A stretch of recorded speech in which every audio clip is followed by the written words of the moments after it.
existence of time, space, and matter. Every day, new discoveries are unlocking the mysterious, the mind-blowing, the deadly secrets of a place we call the universe. Could our sun have an evil companion? An undiscovered Death Star rotating at the furthest edges of the solar system? Does this mysterious star scatter destruction through the solar system at regular intervals, accounting for the greatest extinctions in Earth's history? Sifting through a realm populated by giant worlds and mysterious planetoids, scientists are on the hunt for Nemesis, the sun's evil twin.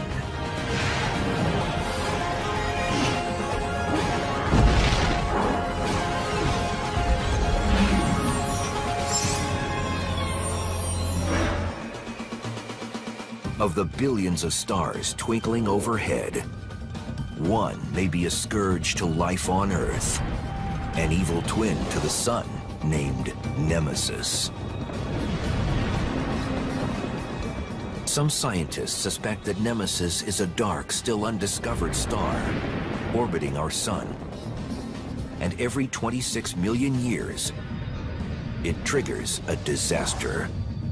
We know that the solar system is surrounded by this enormous cloud of comets, and so these successive passages of the sun's companion would send comets into the inner solar system.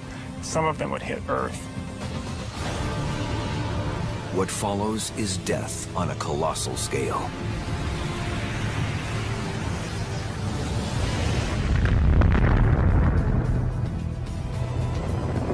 It is now widely accepted that a rock from space caused the end of the age of dinosaurs 65 million years ago. So we now are pretty convinced that the reason that a huge fraction of life on the Earth went extinct 65 million years ago was because a comet slammed into the Earth.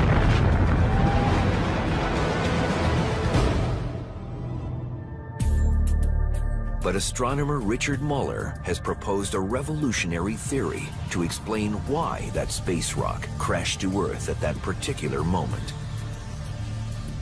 The Nemesis theory postulates that there's a star orbiting the sun at a 26 million year period. That's about it.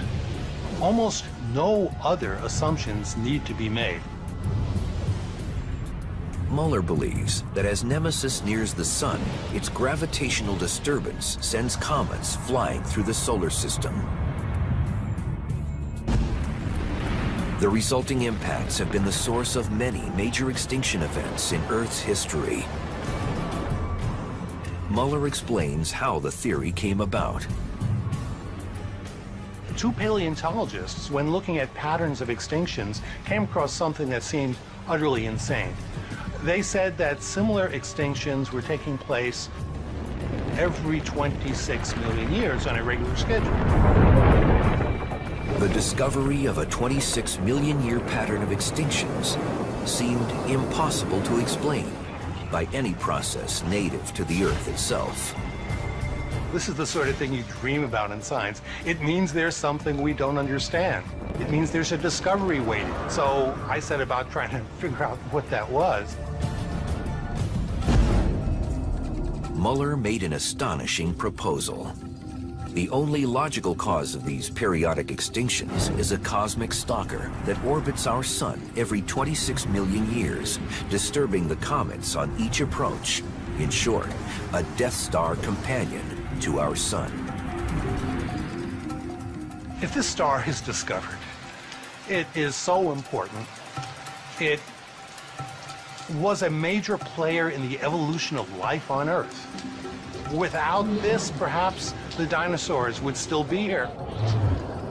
If Muller is right, humanity itself could owe its existence to the Nemesis Death Star.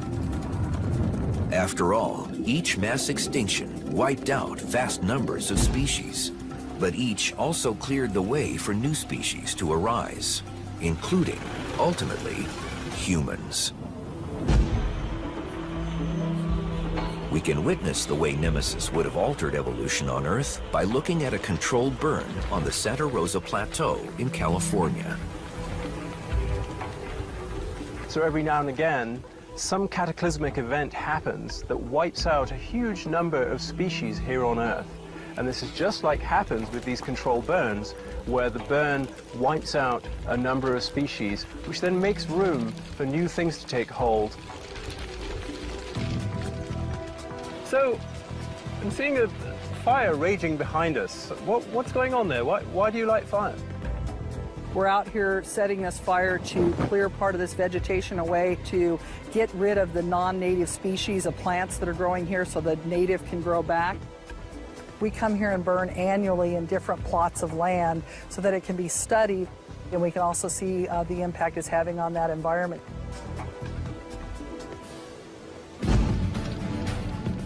A prescribed fire mimics the kinds of mass extinctions that Nemesis may have caused. Many species are swept away, but the destruction leaves room for the survivors to flourish and evolve. Just as mammals survived and thrived after the fiery death of the dinosaurs, setting the stage for human evolution. These prescribed fires return to Santa Rosa every year and imitate the driving motivation behind the creation of the Nemesis hypothesis, that extinctions occur over and over. There are really only two viable explanations for the irregularity of the extinctions. One of them is the Nemesis theory. The other is that by the throw of the dice, they just accidentally happen to line up every 26 million years. But how exactly would Nemesis trigger extinctions with the regularity of a prescribed burn? The possible answer lies in a region of the solar system known as the Oort cloud.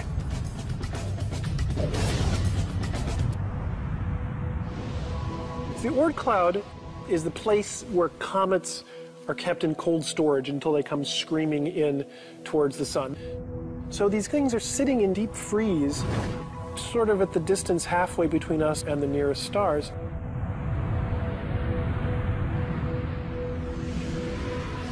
The vast majority of Oort cloud comets orbit at the safe distance of up to 1 light-year from the sun.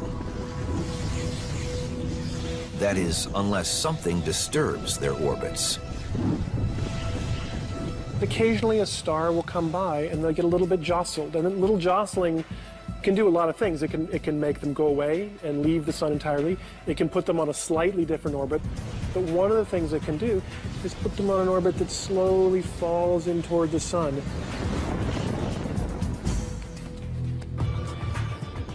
By following the motions of a juggler, astronomer Greg Laughlin can help visualize why cometary orbits are so vulnerable to the effects of a passing star like Nemesis.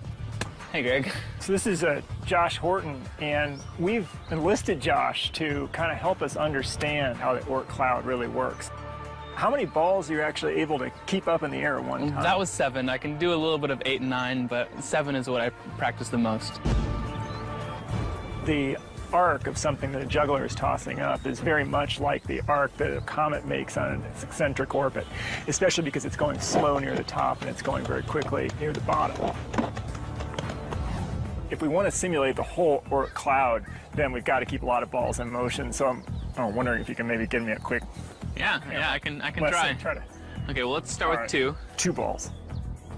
And so what you're going to do here is you're going to cross both balls in here. So it's going to be throw. No, the throws are exactly the same, just like the path of the comet. So cross, cross. And they're making an X in the air. Do they leave at the same time or no? Different times? It's right, left, catch, catch. Right, left, yeah. Yeah, that was it. Just throw your left hand a right, little bit higher. left, catch, catch. Good. They're kind of catching them at the same time. Right, left, catch, catch. That was better.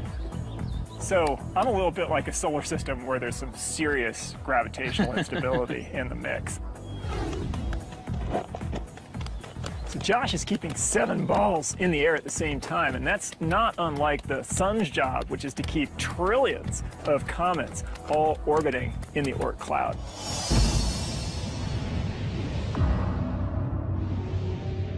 But according to the Nemesis hypothesis, the sun's delicate juggling act is disrupted by its evil stellar twin every 26 million years. And like something out of a horror movie, this evil twin could be nearly invisible.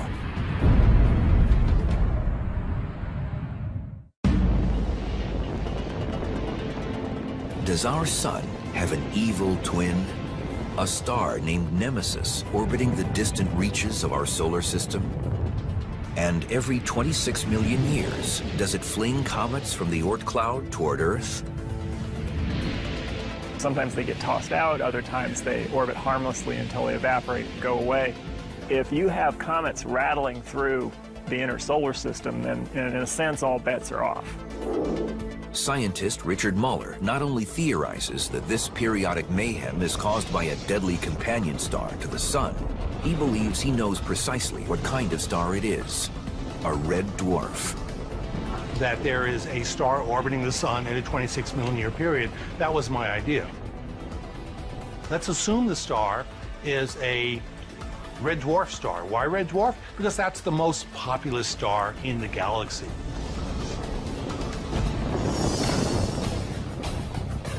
A red dwarf is a tiny star that weighs in with a mass less than 1/10 of our sun. But as astronomer Greg Laughlin demonstrates, it can have the effect of a 9-pound bowling ball tossed into the arms of a juggler playing with fire. All by itself, the Oort cloud is a pretty boring place, and so we're going to have to up the ante a little bit. So these are going to represent the comets in the Oort cloud. You ready? I think I'm going to step back a little bit.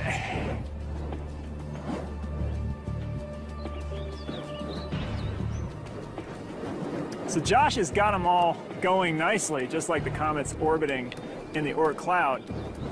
So let's see what would happen if I took this red dwarf and tossed it into the solar system. Josh, are you ready for the red dwarf? Yeah. Here we go. Oh. So as you can see, the red dwarf coming through the solar system has really changed the orbits of the comets.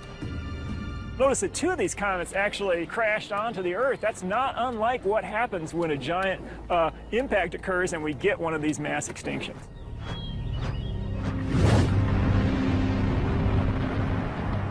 For many people, the idea that Earth has been the victim of a series of impacts caused by an orbiting Death Star seems unlikely.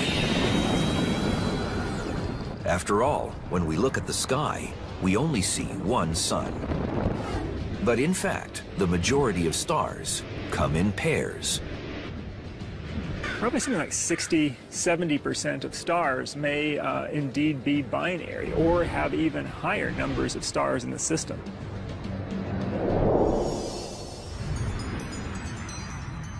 According to Richard Muller's Nemesis hypothesis, our sun is part of such a binary star system.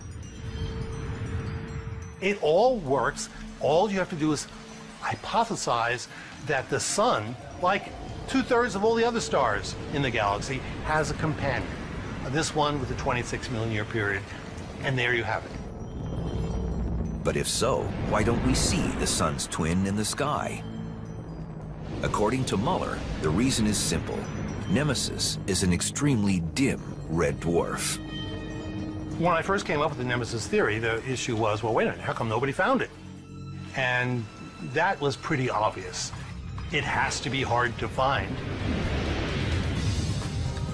By definition, a red dwarf barely glows at all. It would be the closest star to our sun, and we wouldn't even know it. Now, why is that?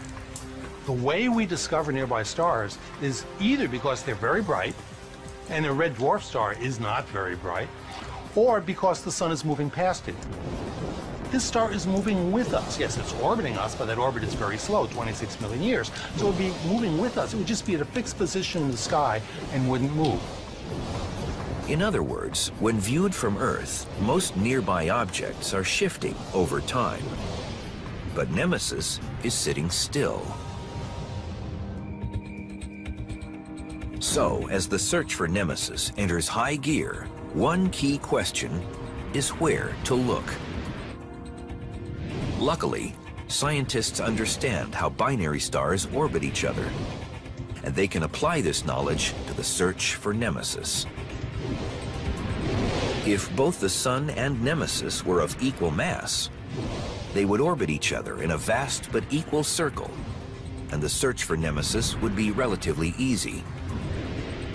But binary stars are rarely equally sized. 10 or 20% of binary stars have two components where the stars are really on an equal footing. And then there are also a large number of stars where one star is considerably more massive than the other. When binary stars are of different sizes, the smaller star, in this case Nemesis, swings in a wide orbit around its larger companion, in this case the Sun, which barely seems to orbit at all. Why does the smaller one move in a much wider circle? The answer has to do with a concept called the center of mass. A pair of gymnasts on a balance beam can help us visualize how it works. Stars in a binary pair orbit around their common center of mass. If two stars are about the same mass, they orbit around an invisible spot in the middle, right in between the two of them, just like Tammy and Carly are balanced on this seesaw. Wow, are you guys balanced? But unlike these gymnasts, Nemesis and the Sun are not equal. Astronomer Richard Muller estimates that the Sun has 10 times more mass than its undiscovered twin. And when one binary star is larger than its sibling, the center of mass between them shifts closer to the larger star. So Tammy's going to help illustrate that. Tammy, how much do you weigh? About 130. About 130. And we have weights at this end that are about 35 pounds. So you're just a little bit less than 4 times that weight. So climb on up. Let's see where you have to be to balance the balance beam. Since Tammy weighs about 4 times as much as the metal weights, she must move far closer to the center of mass to maintain balance. If Tammy and the weights represented binary stars, the weights would orbit far out in the distance, while Tammy would barely move. In fact, both would be orbiting each other.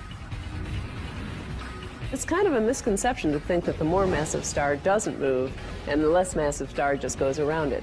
In fact, they're still both orbiting the common center of mass. The more massive star moves less, and the less massive star moves more.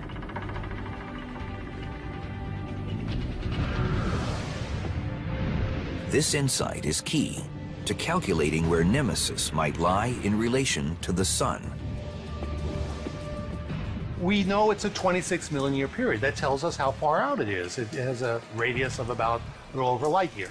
So we know the orbital size.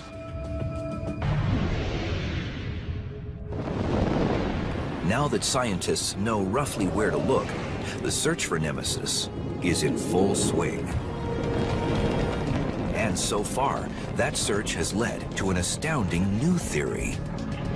Not only might the Sun have an undiscovered twin, the solar system may be harboring a massive undiscovered planet.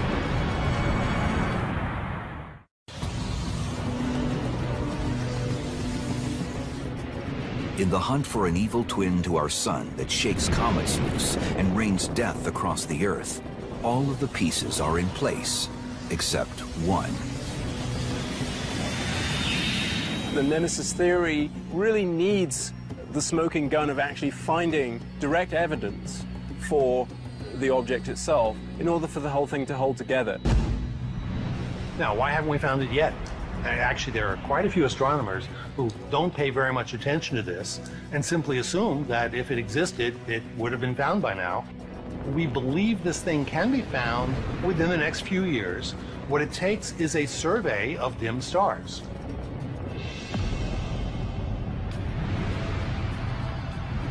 Enter WISE, the orbiting wide-field infrared survey explorer.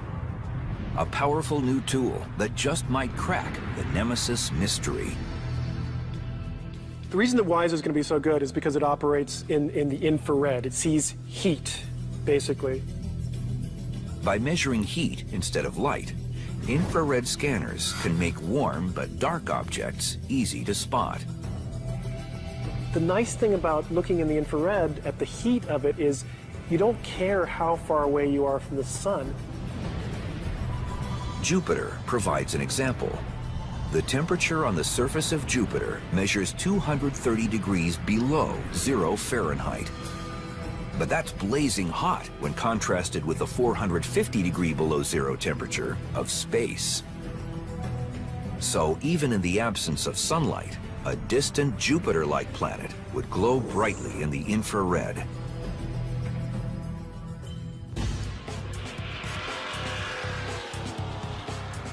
By visiting a motor speedway, we can see how the WISE survey might help find Nemesis by exploiting the infrared contrast between objects of different temperatures. Here, the roar of the engine only tells half the story. I came out here today to the Drive Tech Racing School to be in a race car that would go zooming around this track a bunch of times.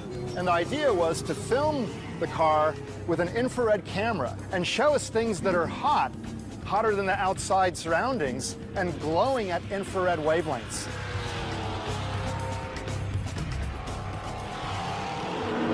So hey Ted, how you doing? Good to meet you. Likewise. Yeah, you're the driver? Sure. Now, how fast are we going to be going? Approximately 170 miles an hour. Now, that's about 3 times normal highway driving speed, Yes, so sir. whoa, things are really going to heat up. Oh, yeah. All right, let's go then. Blair Dupree of Drive Tech helped me get into the car. This is a nice thick helmet. And it's not so easy because there's no doors, okay? You have to kind of climb in through a window. Bring your left foot up in there. Okay. Bring your right foot on up. I feel like I'm breaking into a car. And then kind of slither your way in.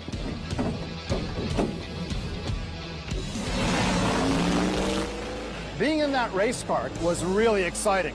When I was going around the turns, I could really feel the G-forces. Ted, give you a good ride, didn't Yeah, well, I'm glad Ted was the driver. I couldn't do this, you know? I was scared out of my seat and I wasn't even the driver, okay?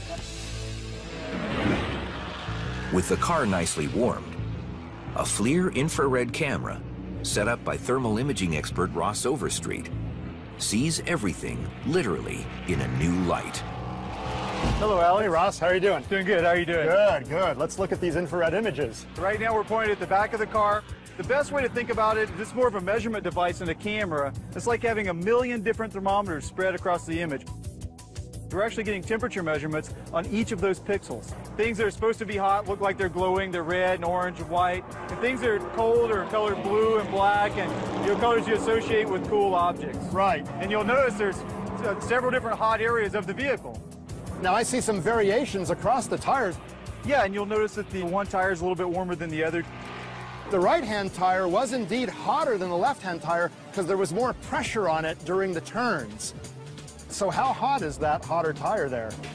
We made a measurement earlier of about 190 degrees Fahrenheit, almost the temperature of boiling water on the tires. When we just look by eye, we can't tell whether something is hotter than something else, but here you can tell, and that's really cool. Right, this camera would work just as well if it was pitch black or in the middle of the day. It doesn't care about solar light at all. The infrared camera sees the racetrack the way the WISE survey scans the dark and faraway realms of our solar system. If Nemesis is out there, infrared should reveal it. The hot spots of the race car are sort of like warm, glowing objects out in the cold depths of space, far from the sun. This is a whole new way of discovering objects. Objects too faint to be seen through a normal optical telescope, but bright enough to be detected in the infrared. The WISE telescope completed its sky survey in early 2011. But in the search for Nemesis, the results are still inconclusive. The WISE survey is going to take a long time to analyze, simply because there's a huge amount of data that had been gathered by this craft. About half of the Nemesis candidates have not yet been studied, but in the next few years, we expect the theory will be either proven right or wrong. Until that time, it is and should be controversial. That something so relatively near to Earth can be so obscure is what Frank Jankowski of Mobile, Alabama, wants to ask the universe. Why can scientists observe objects in space that are millions of light years away, yet have difficulty spotting objects at the edge of our own solar system? That's an interesting question, Frank. The objects that are millions of light years away that astronomers can see are powerful and luminous. They produce a lot of energy on their own, like an exploding star. But an object near the edge of our solar system might be small, and it reflects only a little bit of sunlight, so we can't see it at visible wavelengths.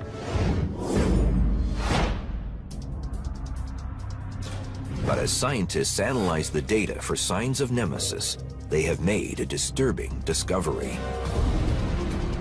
Although calculations indicate that Nemesis isn't due back for millions of years, something appears to be shaking up the comets in the Oort cloud right now.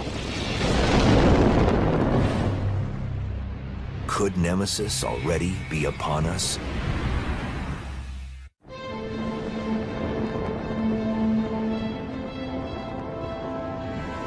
Since the birth of the Nemesis hypothesis, astronomers have been on the lookout for a faint red star that periodically disturbs the gravitation of the Oort cloud comets. This sends them on a catastrophic rendezvous with the inner solar system, including Earth, every 26 million years. But as scientists study the Oort cloud, they have uncovered unsettling evidence that something is disturbing comet orbits right now. Has Nemesis already returned? If the sun was all by itself and there was no Nemesis, then the comets in the Oort cloud would all have very predictable and regular orbits. They would be very regular in their arrival times and departure times. Without gravitational interference from anything other than the sun, Oort cloud comets, like juggled objects, could spread out evenly across the sky. However, that's not what some scientists report. When we look out into the sky and look at where the comets are coming from, their directions tend to concentrate in a certain region of the sky. And one possible explanation for that is that that skew is being directed by the gravitational perturbations from an unseen object that is out there. Based on these observations, scientists infer that a huge object is disturbing the Oort cloud. They do this the same way that California transit officials infer that an accident is disturbing traffic patterns in Los Angeles. So Marco, where are we? What is this room? Well, the map we have here on the wall, that's our freeway system map, and as you can see, it shows the major freeway routes in Los Angeles. The green dots represent normal traffic flow, while the red dots indicate that something is causing traffic to back up.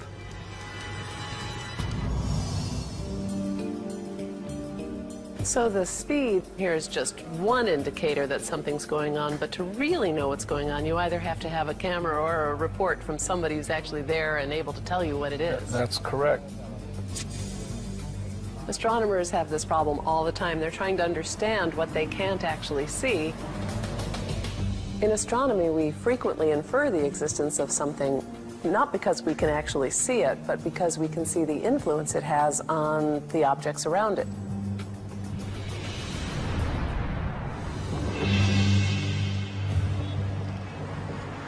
Whether too many cars are crowding too few lanes during rush hour, or an accident is slowing traffic flow, something causes congestion. Since scientists see similar congestion in the Oort cloud, could Nemesis be the perpetrator? This place is very impressive. It's got all the cameras, all the sensor data, all the California Highway Patrol incident reports. This is far more data than astronomers have to work with.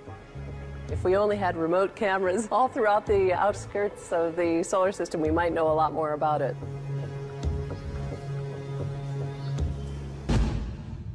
Even without remote cameras, scientists have proposed a remarkable theory to explain the congestion in the Oort cloud. According to this theory, the culprit disturbing the Oort cloud isn't Nemesis. Instead, it's something equally astounding. A giant, undiscovered planet 4 times the mass of Jupiter. In short, the largest planet in the solar system. Scientists have proposed naming it Tyche. In a nutshell, Tyche is Nemesis light. Nemesis, in the original hypothesis, was literally a red dwarf star, something that was 100 times more massive than Jupiter. Unlike Nemesis, Tyche would not glow like a star. Instead, it would look like a strange version of Jupiter.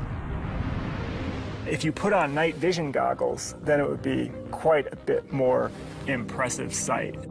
You would see breaks in the clouds, and there would be lightning. You would see the clouds light up from the lightning down beneath the cloud tops.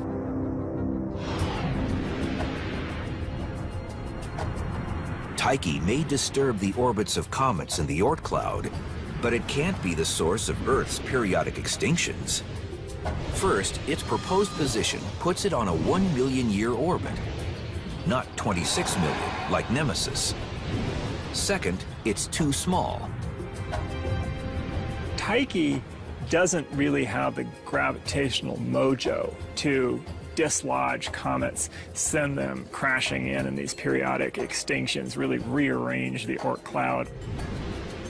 And so its effects would be visible only in these small skews and not in the form of huge pulses of comets coming out of seemingly nowhere. Just as with Nemesis, NASA's WISE survey should be able to detect Tyche if it exists. While it's surprising that our solar system might harbor a giant undiscovered planet, it doesn't support or refute the idea that it also harbors the undiscovered star, Nemesis. But a recent finding in the outer solar system may shed more light on whether Nemesis really exists and the kind of threat it may pose to life on Earth. In 2003, astronomer Mike Brown made an historic discovery when he found something floating around the night sky he couldn't explain. I remember the day that I discovered Sedna, looking at it on my computer screen, looking at these pictures. My first reaction was, that can't be real. It's too far away. Nothing like that exists in the solar system. What he stumbled upon turned out to be a planetoid just smaller than our moon, now named Sedna. But Sedna presents a scientific quandary. At its nearest point, Sedna lies about 3 times farther away from the Sun than Pluto, in a region where astronomers never expected to find planetary bodies. It's the coldest, most distant place that we know in the whole solar system. If you were sitting on the surface of Sedna, you could take a straight pin and hold it out at arm's length, and with the head of that pin, you could cover up the Sun. In addition to being in an unexpectedly distant region, Sedna also takes a wildly elliptical orbit through the solar system. The mystery is, there's nothing anywhere near Sedna that could account for an orbit that distant and that extreme. The place where it is now, nothing ever affects it. It doesn't come close to any planets. There are no stars that ever come close to it. So what forced Sedna into its unique orbit? And in theory, could the Death Star Nemesis have played a role? For Brown, the bounce of a trampoline offers a way to understand how Sedna ended up in an orbit that remains a head-scratcher for astronomers. I have behind me a measuring stick that gives how high I'm going to bounce in 2-foot intervals you see here. And what that bounce is supposed to represent is how far away from the sun I am in my orbit. In a normal planetary orbit, in a circular planetary orbit, the planet circles around the sun, always staying the same distance from the sun. And that's sort of like me staying on a trampoline, always the same distance from the floor. Other sorts of orbits can be, instead of going in a circular orbit, you can go in an elliptical orbit around the sun. You move away from the sun, you come back towards the sun, and so you'll be moving further away, getting closer, and that would be starting to jump up and down on the trampoline. Like gravity keeping us in orbit, when we reach the apex on the trampoline, gravity will pull us back down. So as long as nothing happens to me, I stay in this orbit forever, jumping up and down, always to the same height. But something unusual afflicted Sedna. It brushed up against a mysterious force that shoved it into a region where no planetary body should exist. Some suspect that force was Nemesis. And if the sun's evil twin is out there, scientists can tell exactly when we'll see the terrifying signs of its return.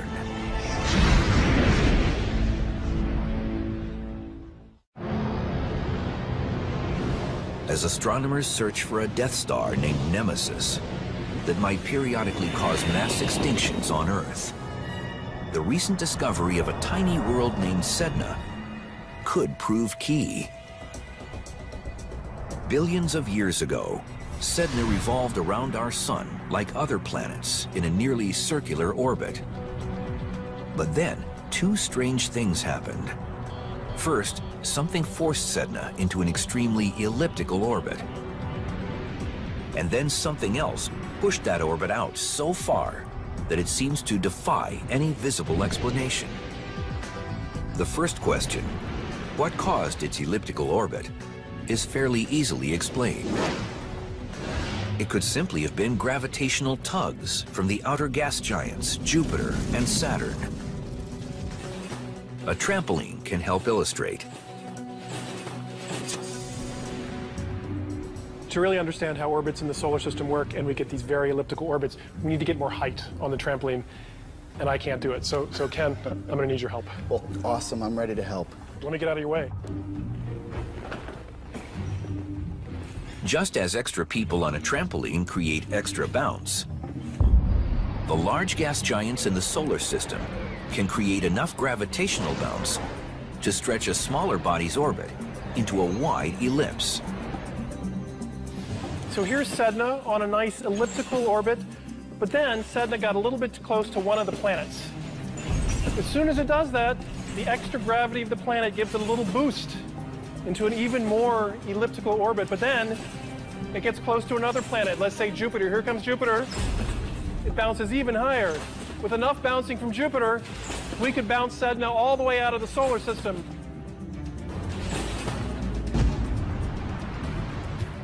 The orbital bounce provided by Jupiter and Saturn can explain how Sedna's orbit got its elliptical shape, but not how it ended up being forced into a distant region of the solar system, where scientists never expected to find a planetary body.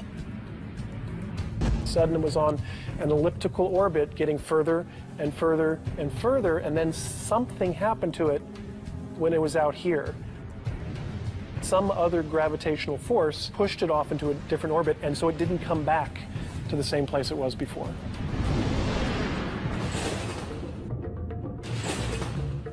It's as if some second gravitational force was passing by and shoved Sedna onto a different trampoline so that it bounces in an unexpected region. The most likely answer is that there was another star very, very close to the sun at the time when Sedna was going through this process. The solar system probably formed in a cluster of stars, and so close encounters with nearby stars, nearby rogue planets even, were much more common during the very earliest days of the solar system's formation. Most of these solar brothers and sisters have long since dispersed. But according to the Nemesis hypothesis, one of them is still out there, still circling the sun, still causing periodic chaos amongst the comets, and still waiting to rain death on the Earth once more. If that is correct, future generations will be faced with a monumental threat when Nemesis returns. In 10 million years. The moon, Mars, planets would basically be unaltered from their current condition. On Earth, the cities might not be there, but the continents would still be almost in exactly the same places that they are now.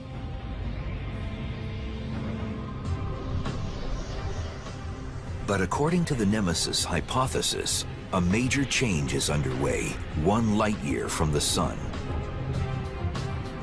A dark reddish star has entered the Oort cloud. Nemesis has returned. If humans still exist on Earth, they'll face a slow-building but imminent cosmic threat. The Oort cloud contains perhaps 10 trillion comets, maybe even more. But remember, it's really big, so if you were in the Oort cloud, it's not like you would be pelted by comets all the time. The spaces between them would be pretty big.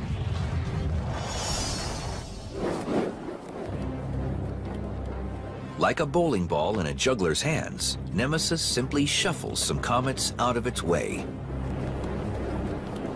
The Oort cloud has an empty region in the middle. It's been cleaned out by Jupiter and by the Sun. We live in that region. But as Nemesis approaches, the inner solar system becomes a shooting gallery. And so there start to be a few more comets than usual, and then suddenly there are just comets coming all the time. And at the peak, there might be 1,000 to 10,000 comets per year in the sky.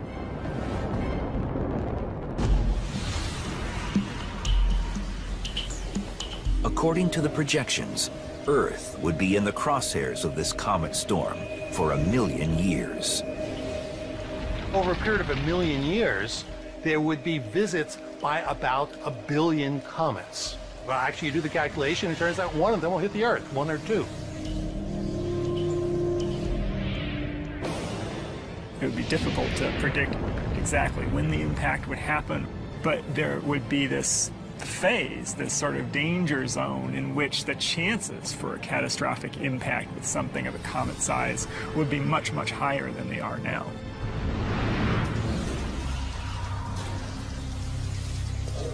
Will the impact spark another catastrophic extinction on Earth?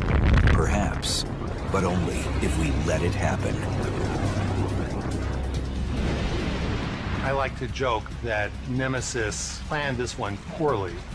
In between the last extinction and the next one, there's plenty of time for intelligent life to get its act together to make sure that next time Nemesis comes back and the sky is filled with comets, to make sure that none of them hit us. Is this future inevitable? Until scientists either discover Nemesis or definitively rule it out, no one can know for sure. It's important to realize this is not just an abstract discussion. Clearly, these objects colliding with Earth happen very rarely. But on the other hand, when they do collide, they're extremely cataclysmic. So what we need to be able to do is get better understanding of our solar system and keep an eye on the sky, because it may be crucial